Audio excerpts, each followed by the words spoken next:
that to a variety of different people in need. We'll discover the special ministry of Pet Pals, how it's done and why. Please join us.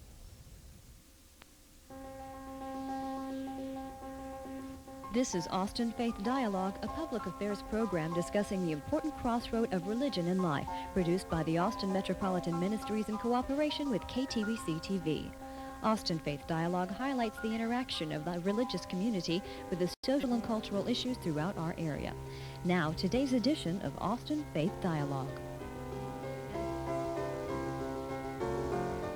Hello, I'm Richard Thompson, pastor of Central Presbyterian Church, and your host for this edition of Austin Faith Dialogue. For people that face the prospect of living in a nursing home or being treated in a rehabilitation hospital, companionship is very important. But sometimes pets do better at that mission and ministry than people do. That's where the Pet Pals organization and concept makes its contribution. It's a simple concept. Bring pets to those in need of companionship, and the love generated by them will do the rest. It's an idea that's 9 years old and has even been honored and recognized by Texas Governor Ann Richards. But as successful as the organization has been, it's still driven by those who wish to participate. So today we've asked two people to share with us their experiences with Pet Pals. Our first guest is the driving force behind Pet Pals, Catherine Lashmitt, founder, president, and director of the organization. Also joining us is Christine Harrell, Miss Chrissy, as she's known to her friends. She recently celebrated her 93rd birthday, and she's one of many people throughout Texas who benefit from Pet Pals. Miss Lashmitt also brought along two Pekingese Pet Pals named Hope and Joy. And we thank you all for joining us. And I have to say to you, this is an historic first on Austin Faith Dialogue. We have never been graced by the Lord's creatures like this before. And Catherine, tell us a little bit about how you happened to start Pet Pals and when. Well, I read a book by Betty White called Pet Love, and until that time, I did not even know that they allowed pets in nursing homes or hospitals. And I thought, well, I have the perfect little dog, so I'm going to try it. Well, that was 9 years ago, and 9 years ago, pet therapy was relatively unheard of. I called 2 nursing homes and was promptly turned down. The 3rd nursing home said, well, maybe we'll give you a try. And I must tell you, when we walked in that nursing home, I could not even get to the administrator's office. People came from the hallways in their walkers, their wheelchairs, and everybody wanted to touch that little dog. They had never seen a dog since they'd been in the nursing home. I see. Just was an immediate sensation. It was immediate. It was immediate. Well, how do you account for the fact that there's such a response by folks there?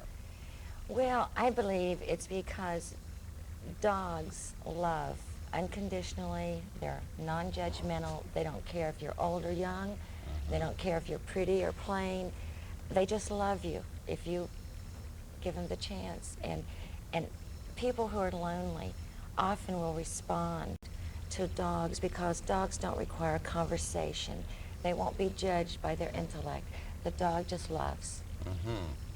Miss Chrissy, have you felt that these dogs, you're acquainted with one of these dogs or both of these dogs? Well, both of these dogs. And what have they meant to you? Well, I've always loved dogs and had dogs myself. But I was in a position I couldn't have a dog. In fact, the last one that I had was soon after my husband passed away. And he had always slept on the foot. We didn't have heated house. I got electric blanket, one for each of us.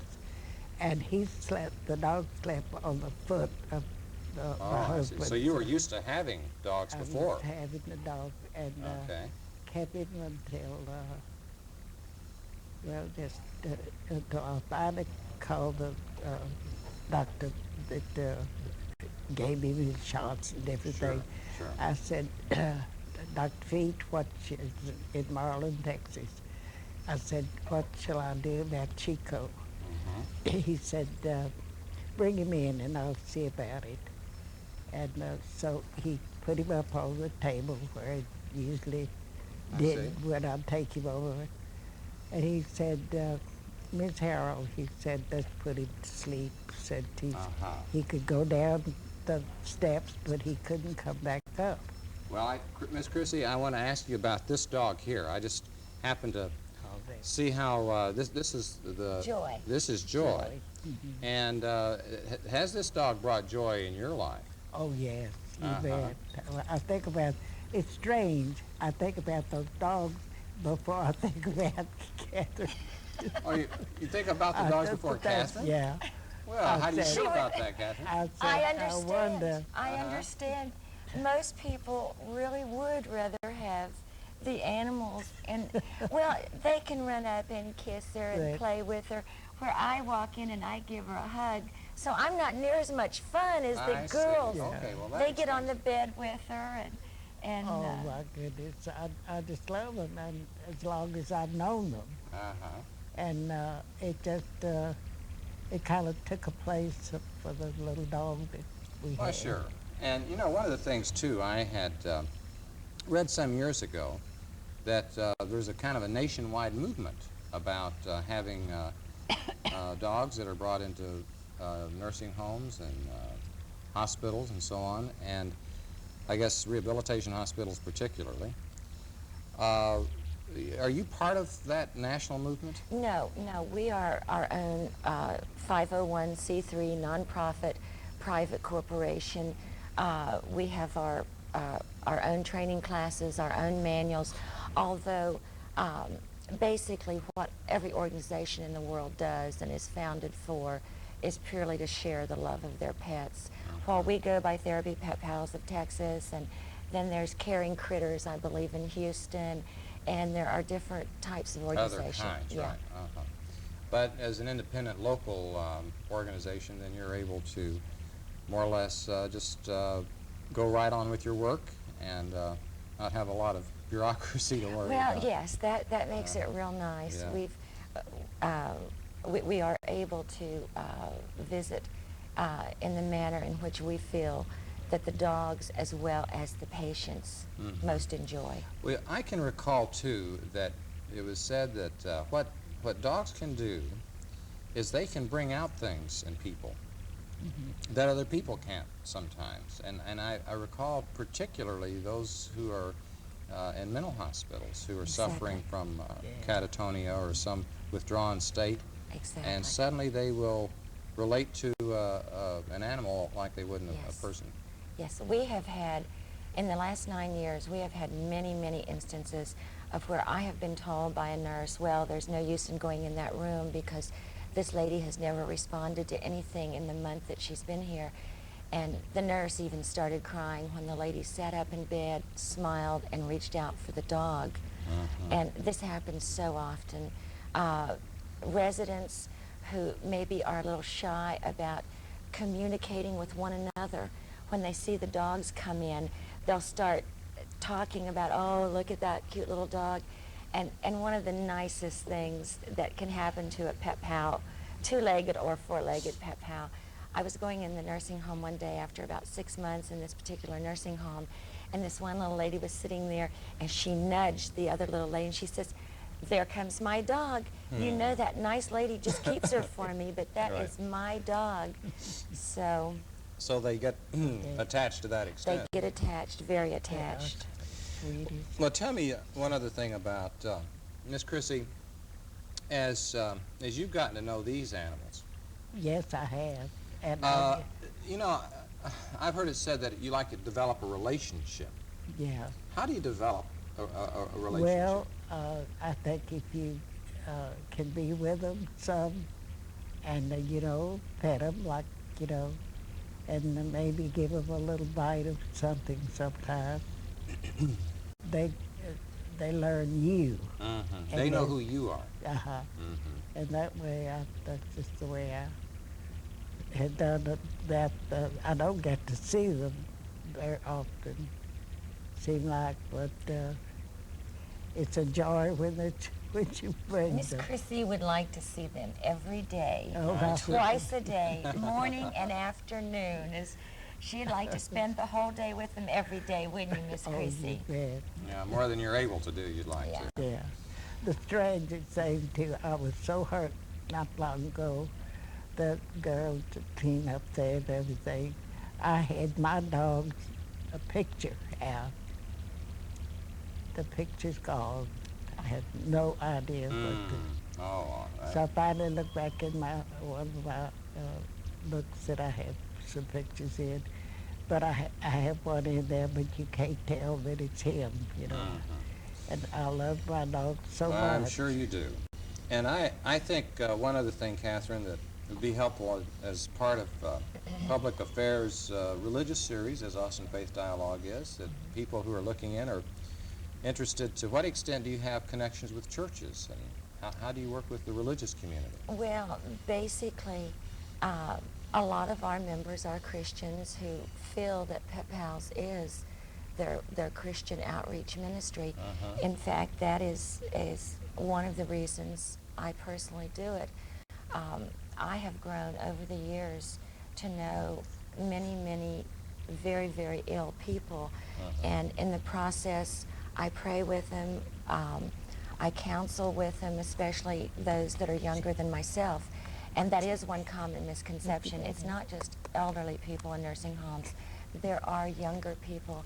And I am able to share my Christian faith with those who are dying and who need prayer time and need to know that they're being prayed for. And also, when we first started doing this, we were told that only 16 to 20% of all the residents in a nursing home ever had visitors. And recently I read that it's now... Only 16 to 20%, did you say? Oh, it was 16 to 20% never had visitors. Never had visitors. Yeah, and Okay. now I have read recently where sometimes the average is as high as 40 to 50% Oh, my of the word. people. But a lot Half of the that... people may never have anybody come see them.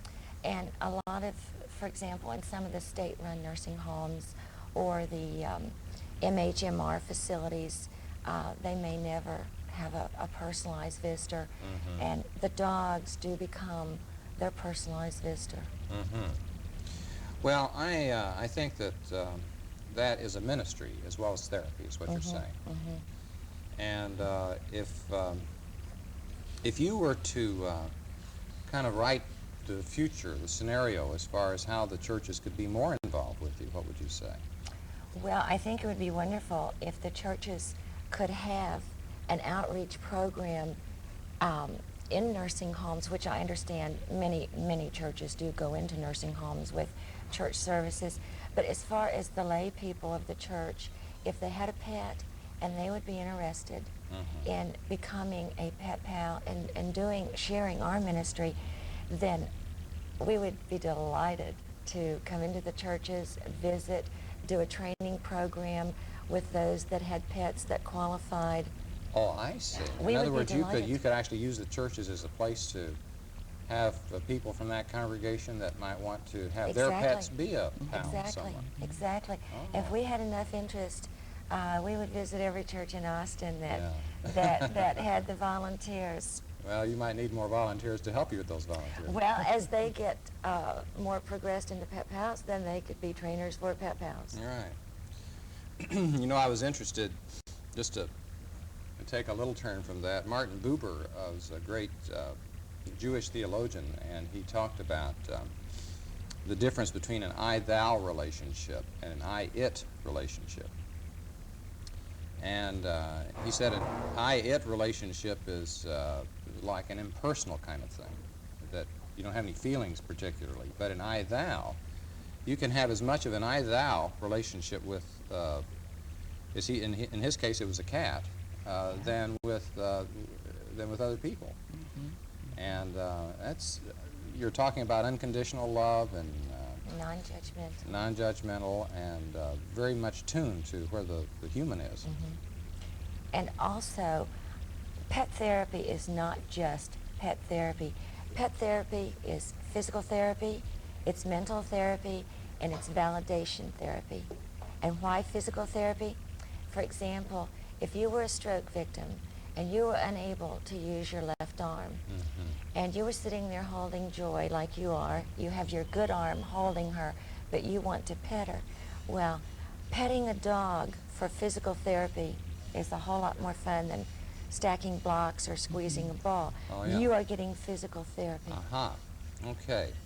I see it's time for us to take a little break here during our program, but we're going to be back soon to continue our reflections and enjoyment of pet therapy and pet pals. We'll be back in a moment.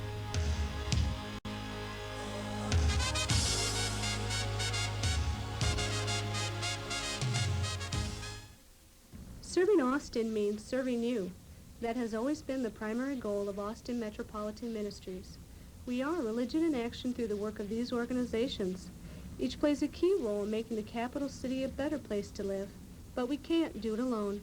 Do you have some spare time, talents, or any resources that you can share? If you do, please call AMM at 472-7627, because serving Austin means serving you.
We're back now on Austin Faith Dialogue, and our topic today is the mission and ministry of a special organization called Pet Pals.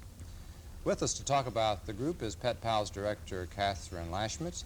Also joining us as a participant of the program, 93-year-old Christine Harrell. And last but not least, two members of the canines that make up Pet Pals, Hope and Joy. I think before our break we were moving in the direction of letting people know how, if they wanted to be part of your program, let's give a number here before we forget about it. It's 892-3845, and that is our head volunteer coordinator, Teresa Evans. Say the number again, just make sure we've got it. 892-3845. Okay. Well, I think that one of the things that certainly is important to know is whether, if someone is interested, I suspect there are certain qualifications that you'd have to be part of your program. Yes. And what are those? Well, they must attend a qualifying training class, which we do the third Wednesday of every other month. The reason we have the class is to do a hands-on with the dogs, to evaluate their temperament, their level of socialization, their obedience, and extremely, extremely important is the health of the dog. We have very, very rigid guidelines as to the health and maintenance of the dog. And so once they go to the class and the dog passes those 4 elements, then we do the training in the nursing home. So you have to make sure that the dog has the right temperament and Yes. is of a certain age. Yes, it must be 1 year of age and no older than 10. And where are some of the places in town that you go? We go to approximately 21 nursing homes. We have 5 programs at the Austin State Hospital. We have a program at the Travis State School. We have 3 rehabilitation hospitals.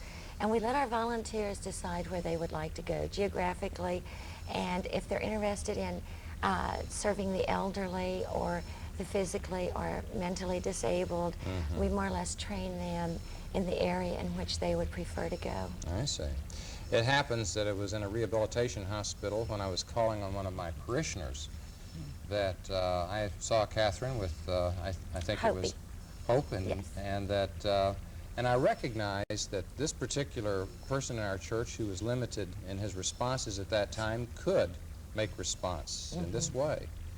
And I think with stroke victims, that's very apparent. Yes. And Chrissy, I'd like to ask you, now that you got hope in your lap, you got joy in your lap. Tell me about the other folks where you live. Do they enjoy the joy as well? The people there in the nursing home, some do, I know. But I don't, of course, I don't know all the people there, you know, but I know some of them would just smile.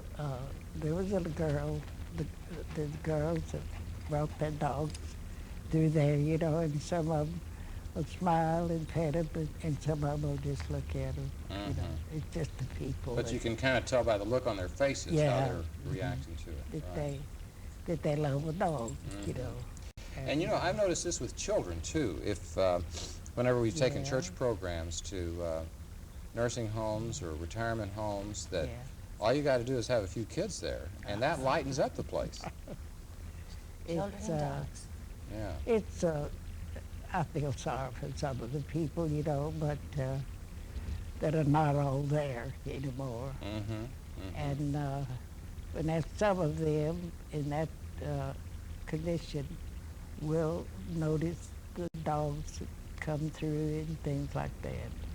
Whereas some of them that don't want to be involved with, you know, anything like that. Sure. Of course, I just have a ball when they come Well, through yeah, there. it's obvious that that is a pleasure Some for you. beautiful dogs have come through there.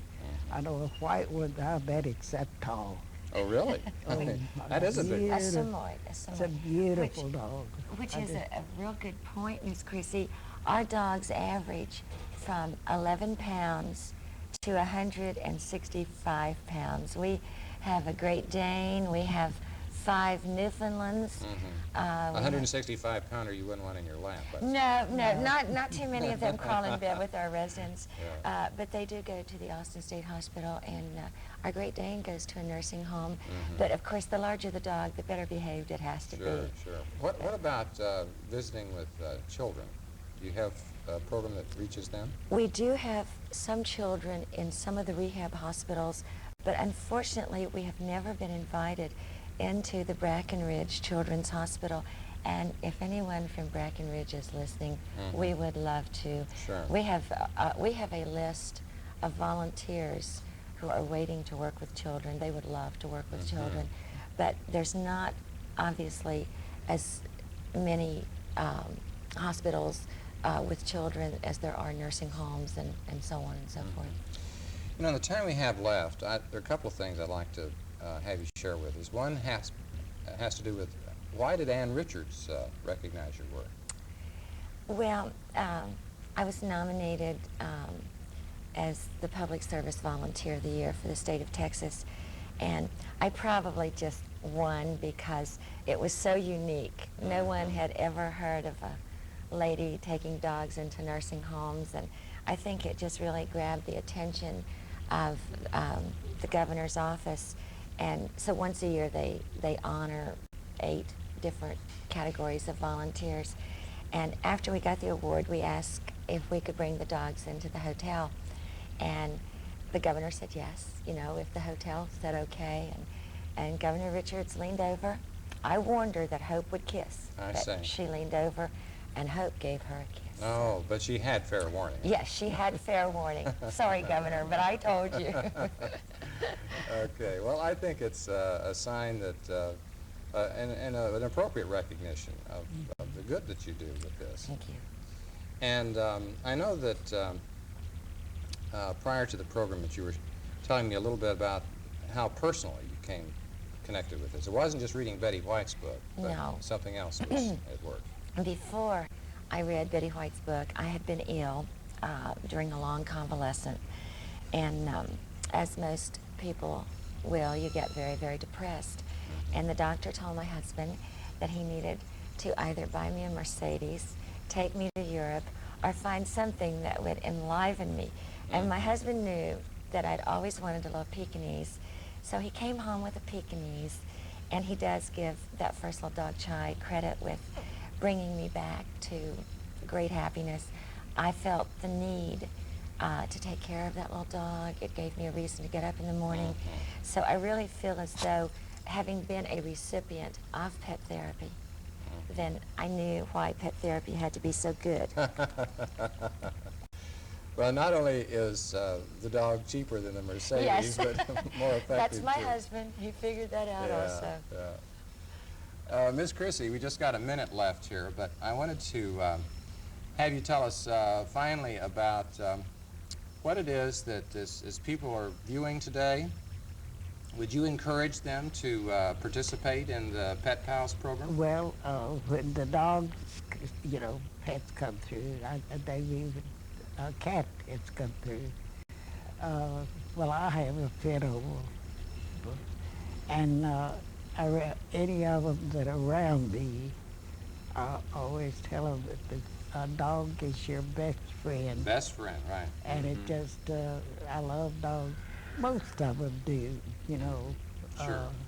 Well, I think, one of the things that we have to say these days is not only is dog man best friend, but woman's best friend. Friend too. And best therapist. And best Man's therapist. best And therapist. it's the women that bring the dogs through. It's the women. More than the men. And the other day there was a beautiful white dog, and then another lady had a large tan dog, well, this color, beautiful dog. And then the others, just different little dogs, Sure. And I just have a fit over. They're just cute as they can be. And they can look at you, I'll hold them and they look at you, and you wonder what they're thinking, Miss Chrissy, Jimmy brings the dogs in. You can't say it's just Yeah, women. Jimmy yeah. comes in. Yeah. Well, I'm sure you've got We do have several men. It's, men as well. And, oh, yeah. Yeah. I think, Catherine, in just our closing seconds here, as far as we're wanting to maybe share that number one more time in case people are just tuned in. That number is 892-3845, Teresa Evans. Well, I Okay. won't tell you what happened. I'm sorry, Miss Chrissy, we're just about out of time. Okay. We'll have you back on another program, though. I think that this may be the first in a series. And we would like to thank you, Christine Harrell and Catherine Lashmet. We'd like to thank our other guests here, Joy and Hope. We'd like to thank you folks for watching. Be with us again next week on our next edition of Austin Faith Dialogue. I'm Richard Thompson, and until then, peace be with you.